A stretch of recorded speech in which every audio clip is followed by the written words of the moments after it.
Welcome to Grand Prairie Update. I'm Terry Briggs. And I'm Don Johnson. Here's what's happening in your city. Water restrictions are now in effect for residents and businesses in Grand Prairie. Here's how the mandatory restrictions work. There is no watering on Wednesday, Saturday, or Sunday. Even number addresses water on Monday and Thursday. Odd number addresses water on Tuesday and Friday. No one waters between 10 a.m. and 6 p.m. In addition, you should not wash your vehicles at home or clean the driveway or sidewalks with the hose. The restrictions do not apply to hand watering or using soaker hoses. Grand Prairie buys nearly 90% of its water from Dallas, about 5% from the Tarrant Regional Water District, and gets the rest from city wells. Officials say the restrictions are being triggered by low reservoir levels in the Tarrant district. Our wholesale water contracts provide that we institute restrictions when they direct us to do so, and the Tarrant Regional Water District has declared that restrictions must take place among their customers due to the lake levels, the water supply lakes being below the 75% level. McCullough says more severe restrictions are always a possibility, depending on the kind of summer we have. In the meantime, code enforcement officers will be looking for anyone violating the current restrictions, which can lead to a citation and fine.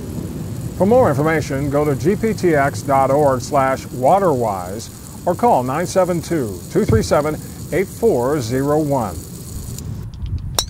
Nestled in and around Mountain Creek Lake in Grand Prairie is one of the area's greatest recreational treasures, Prairie Lakes Golf Course. People that hadn't played here in years come out and they go, wow, didn't even know the place. Known for years as Grand Prairie Municipal, Prairie Lakes was totally renovated in recent years and immediately received rave reviews from several golfing publications.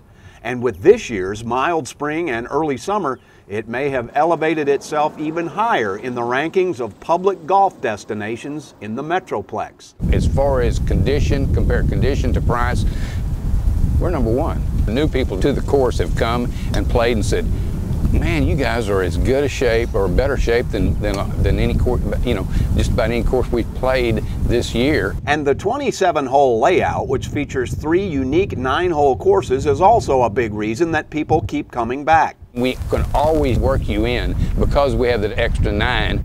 It gives golfers a variety of combinations that 18-hole courses can't, which also speeds up the pace of play. The facility also has a driving range and extra large practice areas and putting greens. There is also a fully stocked pro shop and a bar and grill that is run by the Edelman family, who have been making award-winning barbecue in Grand Prairie since 1953.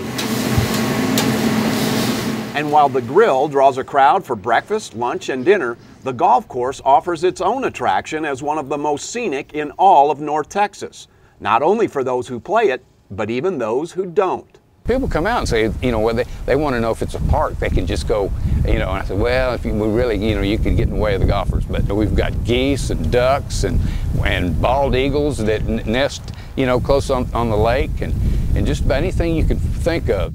But in the end, Sockwell says it's more than the scenic views that make the Prairie Lakes golf experience so enjoyable. Not only is it a beautiful golf course, but it's fun to play. You really don't ever get tired of playing it, and it's a challenge too, but it's not such a challenge that it beats you up. For information about Prairie Lakes, log on to prairielakesgolf.com or call the Pro Shop at 972-263-0661. But what you can do is you pick a story, and then you can have it read to you, and then you follow along as it reads to you. Computers and keyboards are replacing hardbound books for a new summer reading program in Grand Prairie. The program involves children enrolled for summer camp at the city's 3 recreation centers. As part of the camp, the youngsters head to a computer lab at a nearby school. There, they log into a specially designed interactive course or plug into e-books. I'll give you this, okay? Go ahead and fill it out, okay, whenever you can. During the sessions, the campers are quizzed on what they're seeing to gauge their level of reading and comprehension. Officials say the goal is to keep students from falling behind during summer vacation. Typically over the summer, if a child, a student does not read, basically their reading level will kind of go down just because the brain isn't challenged, isn't exposed to those reading comprehension strategies that they go throughout the year. So basically what we're trying to do is we're trying to maintain some of that reading so that the gaps will be less wide when they get back to school. The enthusiasm that the students are having for the program, some days it seems like, I don't want to go in there and do that. But once they get in there, they begin getting involved, and you can see from their attitude that they're enjoying the program too. Nichols says combining reading lessons and summer camps is another example of the successful partnership between the city and the school district. For more information about the summer reading program, contact Grand Prairie Parks, Art and Recreation or the Grand Prairie Independent School District. That's it for this edition of Grand Prairie Update. Hope you'll join us next time.